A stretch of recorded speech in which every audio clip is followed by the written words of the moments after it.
Handog ng Radyo Pilipinas World Service ang programang Global na Tayo. Pag-uusapan, hihimayin, aalamin ang mga isyung pinag-uusapan ng bayan at dadalhin sa pandaigdigang plataforma. Global na Tayo, talakayang hindi lang pambansa, bagkus pang global community pa. Global na Tayo, dito sa Radyo Pilipinas World Service, ang online digital station ng Pilipino saan man sa mundo. Tara na, Global na Tayo!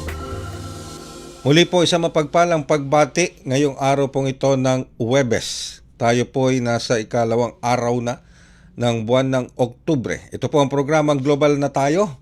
Hatid po sa inyo ng himpilang Radyo Pilipinas World Service. Ako po inyong lingkod, Ray Sampang. Kasama pa rin natin ang buong Global na Tayo team mula po sa ating Master Control si Mr. Milo Junela, sa ating Wirecast si Hero, and of course sa ating live audio streaming si Leo Magpayo. At ang ating executive producer si Ms. Stephanie Vicente. Ang Radyo Pilipinas World Service ay isa po sa mga himpilan ng Presidential Broadcast Service Bureau of Broadcast Services sa patnugot ng Presidential Communications Office. Kami po inyong masusubaybayan. Ang himpilang ito ay nagsisimula ng aming broadcast Monday to Sunday, alas 7 ng umaga at magtatapos next day, 3 to 4 in the morning. Ayan, ganun po kahaba ang ating broadcast para po mas lalo namin kayong marating at ika nga maihatid ang mga mahalagang impormasyon na dapat pong malaman ng ating mga kababayan di lamang po dito sa loob ng bansa kundi sa ating mga overseas Filipino workers, saan man sila naroroon, sila man ay nasa Saudi, Hong Kong or Europe, or Estados Unidos, o para sa ating mga Filipino seafarers, umaga man, tanghali, hapon o gabi. At kami po ay inyo nasusubaybayan din sa pamamagitan nitong ating programang ito, sa pamamagitan ng ating Facebook Broadcast Live. Sa inyo pong Facebook browser, type lamang Radyo Pilipinas. Gayun na rin po sa ating YouTube channel. Sa ating YouTube channel, type nyo rin Radyo Pilipinas World Service. At sa ating live audio streaming, i-download nyo lamang po ang ating PBS Radio app sa pamamagitan ng pagda-download ng eBox PBS Receiver. E as in Echo, V as in Valentine, O as in October, and X as in Xerox. Ayan po. Pag na-download nyo na po yan sa inyong mga smartphone or sa inyong mga iPhone. Kung may smartphone kayo, punta lang kayo sa Google Play. Kung may iPhone, punta lang po kayo sa App Store. Ayan. Download nyo po yan. Makikita nyo na mga himpilan ng Presidential Broadcast Service. Isa na po doon ang Radyo Pilipinas World Service. So please, like and follow ang ating Radyo Pilipinas World Service Facebook page and subscribe to our Radyo Pilipinas World Service YouTube channel and download our PBS Radio app. Ngayong araw pong ito, patuloy po tayong tututok sa mga kaganapan dito po sa may Visayas region, partikular dito po sa naapektuhan pa rin ng lindol. 6.9, meron po nagsasabi 6.7 to 6.9 na lindol na tumapang po sa probinsya ng Cebu, kung saan ang pinakasentro po ay sa Bogo, siyudad ng Bogo sa Cebu. Pero marami pa rin po mga naapektuhan na lugar katulad ng San Remigio, dyan din po yan sa Cebu, at ilan pang mga lugar katulad po ng sabi natin Capiz, naapektuhan din po ang Capiz. Would you believe, umabot pa ho ito hanggang some parts of Bicol region, naramdaman some parts of the Bicol region, particular sa Sorsogon. So susubukan po nating malaman ang kasalukuyang kalalagayan ng ating mga kababayan sa probinsya ng Cebu, matapos lamang po ang ilang paalala.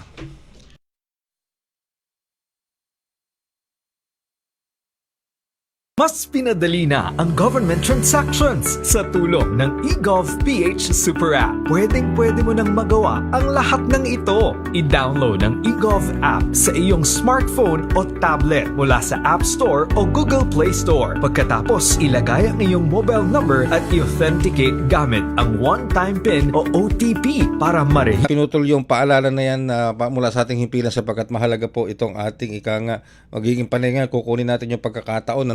Nasa linya na po natin ngayon si Miss Angelis Orong, ang Cebu Provincial Information Officer. Magandang umaga po, Miss Orong. Si Ray Sampang po ito sa programang Global na Tayo. Hello po, magandang umaga po. Okay, magandang umaga po. So, diretso na po ako sa aking mga katanungan. Miss Orong, ano na po ang sitwasyon ngayon dyan sa probinsya ng Cebu matapos itong pagtama ng lindol sa inyo, especially nung unang araw? How is things developing right now dyan po sa probinsya ng Cebu? Yes po, right now po. Sorry lang po in advance kasi hindi na ng signal. But ngayon po, the PBBM is actually here right now. Mhm. Nag-iikot po sila. As for the situation po, it is, well, it was better than yesterday kasi lahat naman po ng patient sa Bogo Provincial Hospital po, napadala na po lahat, lalo na yung critical patients. Alright. Napadala na po lahat sa city hospitals and the other provincial and district hospitals. Mhm. Ngayon po, so wala na pong critical patients dito. Right now po, ang inaalala na or pinaprioritize na po as ang pagbigay na ng pagdagdag ng aid sa mga nabigay na yesterday, sa pagbigay ng pagkain, because a lot of people are still outside their homes, a lot are still in evacuation sites or open areas kasi po until now we are still experiencing aftershocks even Alright. in the neighboring towns.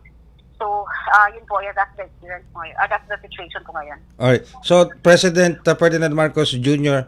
ay nandyan na po. Nag-iikot Yes na po po. dyan. Yes po, kasama po ni Governor Pam Baricuatro sa pag-ikot. Kasama po din nila ang mga cabinet secretaries. Nandito po si DFWD Cabinet Secretary Rex, and then si Sir sa DPWH din po, Sir Lizon, and then I believe there are a lot more or with the President, and a lot more coming their way. Alright. Yung pong ating Vicente Soto Medical Center, puno pa rin po ba ng pasyente o nabawasan na ito as compared yesterday? So we have endorsed po 102 patients. So expectedly po madami po talagang pupunta sa Vicente Soto. But thankfully po nag-open na po yung private hospitals. Nag-offer po sila kahapon kay GovPam that they can take in patients. So, at least na lesson po, may iba po na nandun po sa UC, nandun po sa CPA, and our other, under kasi sa Capitol, there are 16 provincial hospitals and districts. So, nabigay po na-distribute po natin sa ibang hospitals hindi rin po affected ng earthquake. So we just want to also confirm this, Ms. Orong. Ilan ang casualties as far as Cebu Provincial Office is concerned? As of recent po, 72 are reported dead already. And then as for the injured po, we are at more than close to 400 na po Uy. ang injured natin. Yes, close to 400. Mga 380, I believe. And Yes po. dumating na po ba sa Cebu, lalo na sa Vicente Soto Medical Center, yung pong mga augmentation ng mga healthcare professionals, mga doctors na pinadala ng Department of Health? Yes po.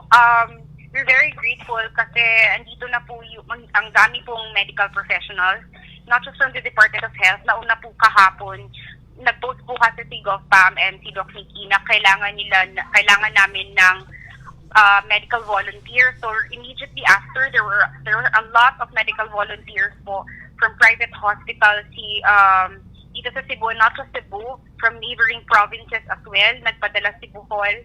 I believe there are cities in Manila. Si Mayor Isko, si Mayor Isko, nagpadala po ng medical, ng mga teams. Not just medical, but also search and rescue.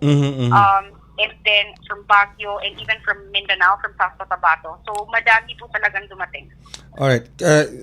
Normal na po ba ang supply ng kuryente as we speak, Ms. Orong? Wala pa po.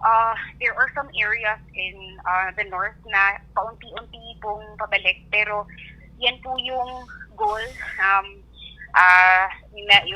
Gov mentioned it to the President na hopefully sana matulungan na mabalik ang kuryente para lalo na in the next 5 days.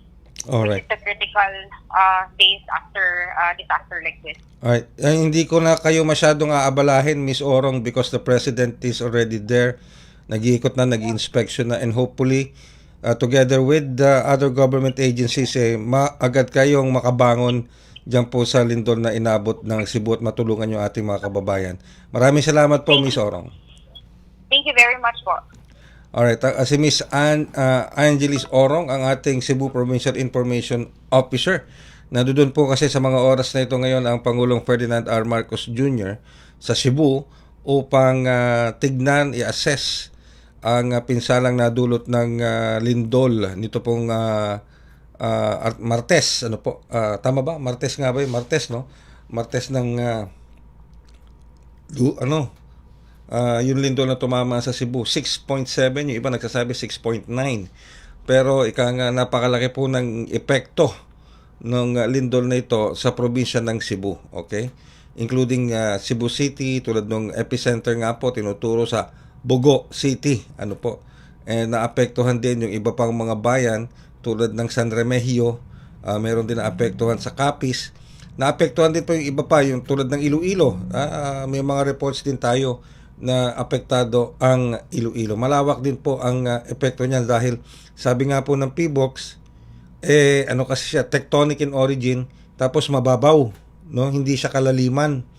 Kapag hindi po malalim ang pinagmulan ng lindol, mas malaki po ang epekto niyan. So we hope and pray na nandiyan na ang Pangulong Marcos Jr. to assess and to give direct po instructions sa ating mga government agencies, sa mga heads ng government agencies.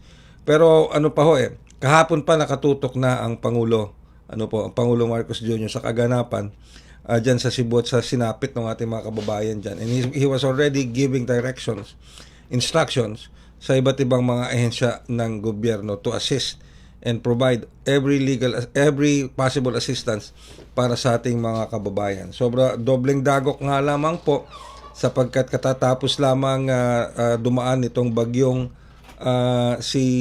yung super typhoon na si Nando, di ba? Tapos meron pang sinundan na isa pang bagyo yan. So sunod-sunod po. Pero meron pa tayong binabantayan na bagyo, si Paulo, may bago pong bagyo na pumasok sa Philippine Area of Responsibility kahapon, October 1 sa Pilipinas.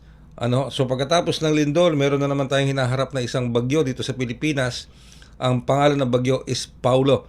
At ang forecast na dadaanan po nito ayon sa Pag-asa ay dito naman sa Northern Luzon, tulad ng Cagayan, Isabela, Nueva Ecija, kasama na ang Region 3, Pampanga, at iba pang mga lugar. Hihila rin po ito ng habagat.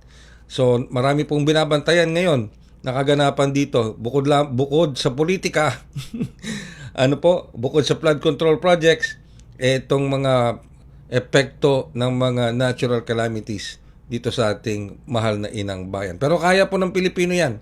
We have proven that time and again that the Filipinos are resilient at nakakabangon at makakabangon sa bawat hamon na ibato sa kanya. Magbabalik po kami makalipas ang ilang paalala. Paano nga ba mag-register para magkaroon ng schedule sa Bagong Pilipinas Presidential Action Center? Narito ang mga dapat gawin. Gamit ang iyong mobile device, pumunta sa eGovPH app. Pwede itong i-download mula sa Apple App Store o sa Google Play Store. Gumawa ng account. Ilagay ang email address, valid mobile number, pagkatapos ay makakatanggap ka ng one-time code sa iyong email. Gamitin ang code sa eGov app para sa verification ng iyong account at ng mga impormasyong ibinigay. Congratulations!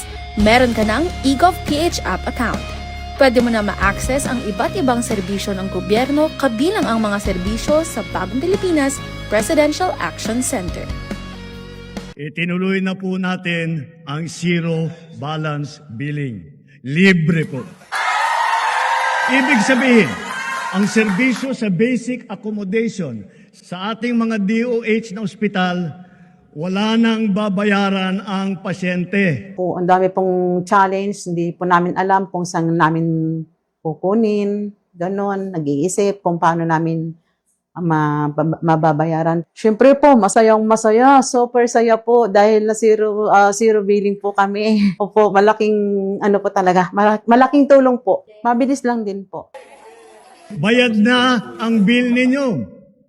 Uulitin ko, wala nang kailangan bayaran ng pasyente basta sa DOH Hospital dahil bayad na po ang bill ninyo. Naiiyak ako kasi sobrang saya. Maraming salamat po, Mr. President Bongbong Marcos Jr. hindi kami nagkamali ng taong ihinalal.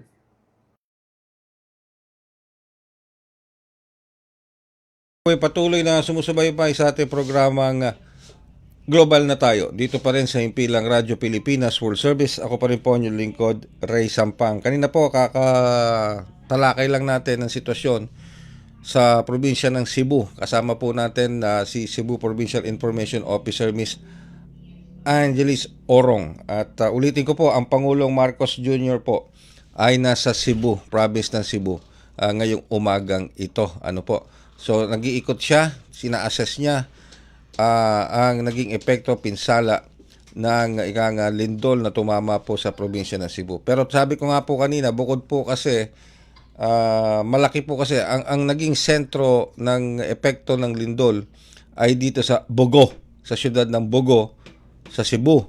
At umabot pa ho yan, naramdaman din po yan at naka-apekto rin sa iba't ibang mga bayan katulad ng sa San Remigio at maging sa Capiz. Ano po? So alamin natin ang sitwasyon ngayon sa Capiz. Kasama natin ang head ng Capiz PDRMO, walang iba kundi si Attorney Sheila Artillero. Magandang umaga po at Attorney Artillero. Si Ray Sampang po ito sa programang Global na tayo. Good morning. Dito po sa province ng Capiz, October 1, intensity 4 po ang naramdaman dito sa magnitude 6.9 at the epicenter sa Cebu. Halos lahat naman po dito sa Capiz na karamdam talaga ng intensity 4. In the morning, kaagad nagpalabas ng mga suspension of classes ang almost 8 mayors dito sa province, just to be sure na ma-check ng ating mga engineers and mga officials ang mga school buildings. Dito rin po sa Capitol and provincial offices and buildings, pina-check natin sa ating engineers from the PEO bago papasukin ang ating mga empleyado. Kasi October 1, ano ba yun? October 2, may mga activities tayo dito sa tourism. So bago papasukin sa gym, pina-check muna natin sa engineers ang ating gym at ang ilang schools na may mga students. Okay. We are happy to report na wala naman pong mga damages na na-report dito. Although may ilang buildings, may hairline cracks na pwede naman nating ma-maintain sa ating mga engineers. That's nice to hear, ano po, Attorney Artillero, na walang significant damage sa infrastructure diyan po sa Capiz, lalo na sa mga school buildings natin. So is it safe to say, Attorney Artillero, na back to normal ang life and business sa Capiz as we speak? Yes po. Kagabi, nakaramdam din dito na intensity 1, but medyo okay lang po. Wala naman pong mga significant na mga nangyari dito to report. Okay, so normal pa rin po ang supply ng kuryente, tubig? Yes po. During the intensity 4, medyo nag-trip off ang ating kuryente, but bumalik naman po kaagad. Ayan, okay. And of course, this, alam naman po natin, Capiz is also a tourism attraction. Ano po, so Yes. how did it affect in any way yung pong pagdating ng ating mga tourists sa nangyaring lindol nito? Although intensity 4 ang naramdaman po ninyo. Yes, during ng night po ng intensity 4 earthquake, may mga practice ang mga bata sa isang mall. So they have to go out of the mall kasi ramdam nila talaga yung alog ng mall. So they have to go out of the mall and inantay talaga na safe na kunin yung mga gamit at pinauwi na lang ng ating tourism officers ang mga bata. And bago ginawa yung mga activities, next day, pina-check natin yung mga buildings just to assure na ang ating mga bisita ay walang mga mangyayaring masama. Alright, we're very glad na very minimal po ang epekto sa inyo nung lindol na tumama sa Cebu, no? So, intensity 4 ang naramdaman nyo, although may mga hairline, sabi nyo nga, ano po, Attorney? Yes. May mga hairline cracks ang nakita, pero it is still suitable na magamit ng ating mga kababayan, ano po? Alright. Yes po, declared safe naman ng ating mga engineers. Okay. And with that, Attorney, maraming salamat po. Not unless meron pa po kayong mahalagang mensahe. Go ahead po, Attorney Artillero. Continuous lang po tayo mag-monitor at makinig sa mga alituntunin ng ating mga officials lalo na sa mga panahon na ganito, may bagyo, may lindol, manatiling nakaantabay sa mga advisories ng ating mga DRR officers at ating mga LGUs. With that, Attorney, maraming salamat po sa inyo, and we will always continuously pray for the safety ng ating mga kababayan dyan po sa Capiz. Maraming salamat po. Thank you. God bless. God bless po. Attorney Sheila Artillero, ang head ng Capiz PDRRMO.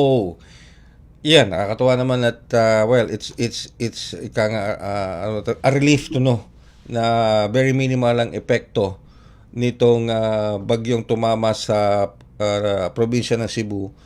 Pero naramdaman din po ng Capiz. Naramdaman din sa Capiz, intensity 4. And although back to normal sila, back to normal ang business and way of life sa Capiz, tuloy pa rin. Hindi naman naputol yung serbisyo ng kuryente, tubig at telekomunikasyon. Pero may mga nakita rin sila mga hairline cracks sa ilang mga infrastructure. But safe enough to continue the business at yung pagpasok ng mga bata sa kanilang mga paaralan. Ano po? Alright, talagang ang naging sentro talaga ng epekto ng lindol sa Cebu. Naramdaman din sa Cebu City, naramdaman sa Bogo, lalo na sa Bogo. Ulitin ko yung talagang epicenter is sa Bogo City. Naramdaman din sa San Remigio. Marami rin pong namatay sa San Remigio. Nadaganan mga gumuhong lupa, gumuhong pader, di ba? Ikang natabunan, nag-rockslide, nag-landslide, gumuhong pader.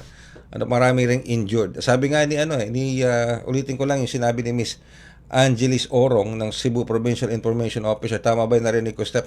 More than 70 ang nasawi. More than 70 ang nasawi at more than 100 ang sugatan. Pero wala na po sila sa Vicente Soto Memorial Medical Center. Nailipat na sila on another site. So, ibig sabihin, medyo na-declag na yung Vicente Soto Memorial Medical Center kasi po kahapon, morning pa lang ng Tuesday, at tama ba, morning pa lang ng Wednesday, talaga pong punong-puno ang Vicente Soto Memorial Medical Center dahil nga po sa mga injuries, yung mga casualties at maging ng mga nasawi. Pero sabi nga po ng ating Cebu Provincial Information Officer Miss Orong, wala na po yung mga cadavers doon, wala na po yung mga nasawi natin mga kababayan, at significantly decongested na ang nasabing ospital. And of course, maski na ganun, patuloy pa rin ang pagdating ng mga pasyente, binibigyan naman po ng suporta ng iba't ibang mga ahensya ng gobyerno, lalo na ng Department of Health, sa pamamagitan ng pagpapadala ng mga karagdagang medical healthcare professionals, meaning mga doctors, nurses, upang saluhin yung iba pang mga added burden, yung pagdating ng mas marami pang mga kababayan natin na nangangailangan ng tulong medikal. At siyempre, ulitin ko po sa mga oras na ito, alas 11, almost 11 in the morning, oras dito sa Pilipinas, oras itong programang ito, as we speak, tinututukan po ng Pag-asa, ng ating Weather Bureau, at ng iba't ng local government units natin, lalo na sa Northern Luzon. Ito po ang magiging epekto naman ng bagyo. May bago tayong bagyo. Like I said, pumasok siya October 1, kahapon po yun. Itong bagong bagyo, ang pangalan po ay Paulo. At may mga nakataas na pong signal number 1 sa ilang mga bayan dito po sa eastern part ng Northern Luzon, maging dito sa may bahagi ng Central Luzon. Yan po ay bilang paghahanda na rin dito sa parating na bagyo. At sigurado po itong maglalandfall. Ayon sa ating Weather Bureau sa Pag-asa. So patuloy pa rin po natin yang tinututukan. Sa ngalan po ng ating mga nakaagapay sa pagsasayang papawid ng programang Global na Tayo ngayong edisyong ito, sa ngalan po ng Master Control personnel natin, si Mr. Milo Jonella, sa ating Wirecast, of course si Hero, at sa ating live audio streaming si Mr. Leo Magpayo, at ang ating executive producer Ms. Stephanie Vicente. Ako po yung lingkod, Ray Sampang. Maraming salamat hanggang sa susunod na edisyon ng Global na Tayo. Handog ng Radyo Pilipinas World Service ang programang Global na Tayo. Pag-uusapan, hihimayin, aalamin ang mga isyung pinag-uusapan ng bayan at dadalhin sa pandaigdigang plataforma. Global na Tayo, talakayang hindi lang pambansa, bagkus pang global community pa. Global na Tayo, dito sa Radyo Pilipinas World Service, ang online digital station ng Pilipino saan man sa mundo. Tara na, Global na Tayo.